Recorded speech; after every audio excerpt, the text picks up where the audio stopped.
Here's an idea that I think has been really liberating for me, and it is this perspective of um, doing doing things that are good, particularly doing things that are good for you.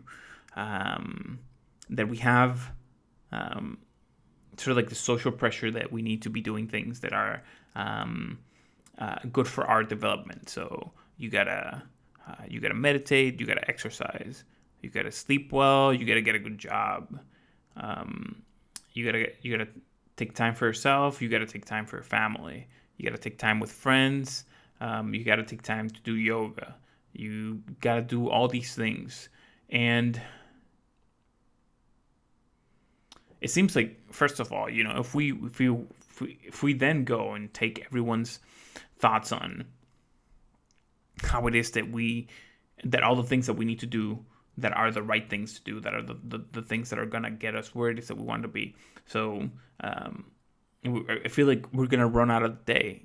We're not gonna have time of the day to be us. We're gonna spend all day doing things that are good for us, but we're not gonna spend any time of the day doing things that are us. Um, and one of I think the easier examples of this is exercise. That so many people just swear their lives off that exercise is absolutely good for you. And so then people go and they say, okay, so I'm going to sign up for a gym and I'm going to do these things. I'm going to exercise and I'm going to have this New Year's resolution in which I'm going to put in so many hours in the gym and do all these kind of things. And then people just end up flaking. And I think the reason people flake is not because exercise is difficult or because it's not fun or because it's not good for them or because they don't care about their health or because they don't have mental fortitude or because they don't have a routine. I think it is super simple. I think exercise is a very powerful tool, but there is a gazillion ways in which you can exercise. You can run. You can run on a treadmill. You can do like full-on sprints. Like for example, for me, I don't like jogging. I think for some reason I feel like there's something about me that feels like jogging is very silly, and I don't know how to explain it. I don't know where this comes from, but it seems like an activity that is very alien to me.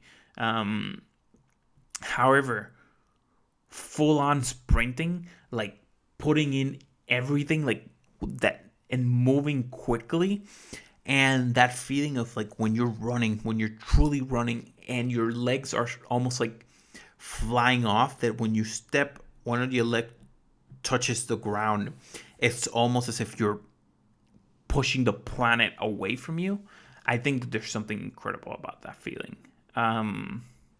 As I am right now, I feel like I get tired very easily, and I guess it's not with surprise with the type of absolute on sprinting that I enjoy. However, it is a type of exercise that I do like, and so another example of that I really like is stationary bikes. Like I feel like if I had something entertaining enough to do while I'm on a stationary bike, like I remember as a kid, I used one that had a sort of like a game, and you were racing this computer. This is kind of like thing on a screen. There's kind of like almost like another guy or something that's racing you, and you're racing them. I could do that forever. I think I could straight up do that for an entire day or more. Because I don't know, there's something about it, like a really nice, like comfortable, like stationary bike with something entertaining to do, in which it just seems really enticing to me. And so, all of these are cardio exercises. I guess I don't know too much about the different types of exercises, but all of these are sort of like the same type of exercise, maybe with different intensities. But you see, when you go to a gym or when you're trying to do exercises what I'm trying to get to is that there are a lot of different things that you can do that are going to get you same or very similar results. And I think you should look more for things that are interesting to you rather than what it is that the end result is. That some people might go to the gym because they want to look good and they want to lift all these weights so they have big arms, and so girls supposedly like big arms and they want to have big arms, so girls like them because they have big arms, but they don't enjoy it. So then they have to go to the gym and power through and do this daily activity that they despise to get a goal that eventually they might drop because they did get a girl, and so that's kind of done. As opposed to, I have another friend who, for his health and to look better, he started exercising. And in exercising, he was doing all kinds of things. He was doing weights and all that. But in that, he found running, and he just absolutely fell in love with running. And someone who you might have seen somewhere and you would have been like, oh man, that guy's never going to run a marathon. Now he's running marathons, and he's running them for fun. He's not even struggling to get in them. He literally enjoys that activity enough for him to go out of his way and on his free time to go and spend time training and then executing at an actual event, signing up and doing all these things that you have to do and all this prep that you have to do.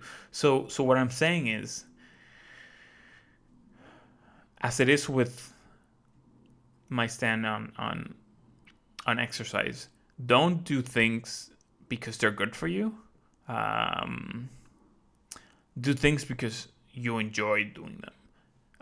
And I think that's the truest, best definition of what is truly good for you. That you're doing things that are really, really connecting with you. That are things that are making you feel a way that you enjoy feeling, that are making you maybe think about things that you enjoy thinking or not thinking about things. That look for these things, and sometimes these things change. So what might be interesting for us today, say full on sprinting is absolutely interesting for me tomorrow, but then maybe in a few years or in a few months I might start to not be as interested in it anymore.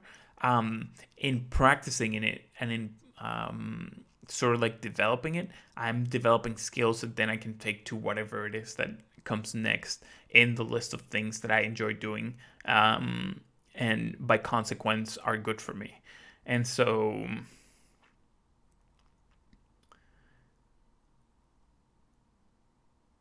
yeah, I think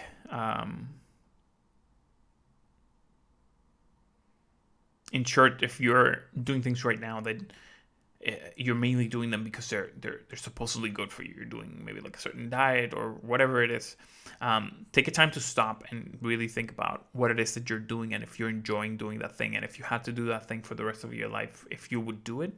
And if you wouldn't do it, in what ways would you change it? In what ways would you feel good approaching those things without having to shame yourself or guilt yourself into them? That something that I like to think about is instead of falling in love with the goal, falling in love with the journey. So if you're trying to develop yourself, or if we're going to think about maybe the gym example more, or the physical example more, if you're trying to get yourself in a position in which you look good, or you look better, or you look the way that you want to look, then I think in the same way, look at things that are of interest to you that you can do. So maybe there's a diet that seems to kind of like resonate with you, or there's a diet that you would like to try for some time, and then maybe not do it forever, but try for a little while and see what you can learn from that, so then you can go in another direction. And at the same time, try a bunch of different exercises. There are things that you can do at your house without ever having to go to a gym. There's a world of body weight exercises in which you don't even need equipment, which you're doing things with the own weight of your body that have incredible results. Or go online and try to find try to find people doing really cool things, and figure out a good way of making a progression up to that level. That, like, for example, something that I enjoy, and I plan at some point to get back into it, is there's certain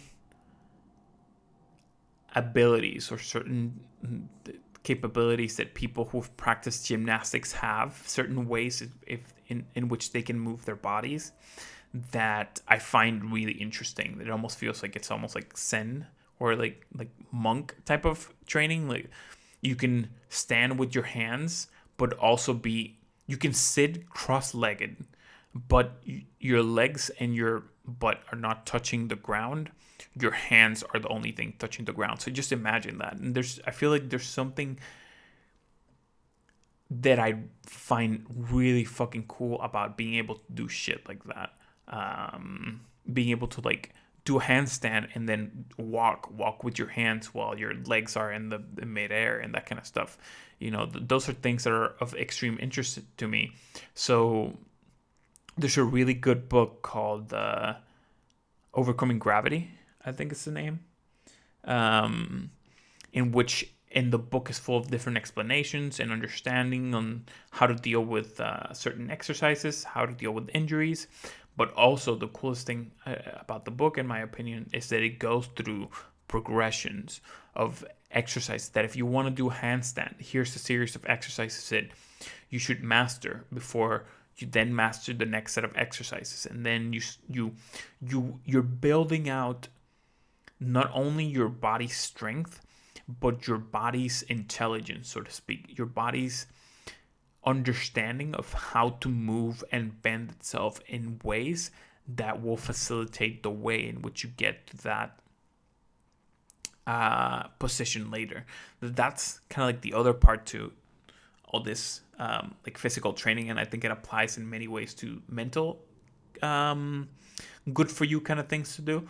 And it is that even if you're really like extremely physically fit, that in no way, shape, or form means that you are physically capable.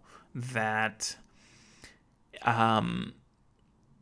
like, for example, when I was studying martial arts, we would have people who would be very physically fit, but they still can't kick because they've never kicked before. So they have to learn, like everyone else, how to do a kick, how to do a punch, how to move your whole body and your hips in a certain way to do a certain stance in martial arts, how to do a certain stance when you're just standing with one foot on the floor and your hands and your feet are doing different things, and holding that for minutes without falling. That there's so many little tangents when it comes to physical prowess and physical development, that there's an infinity of exercises and things that you can practice that might be of interest to you. And I think when you find those things that are quote unquote good for you, but more importantly that you enjoy doing them,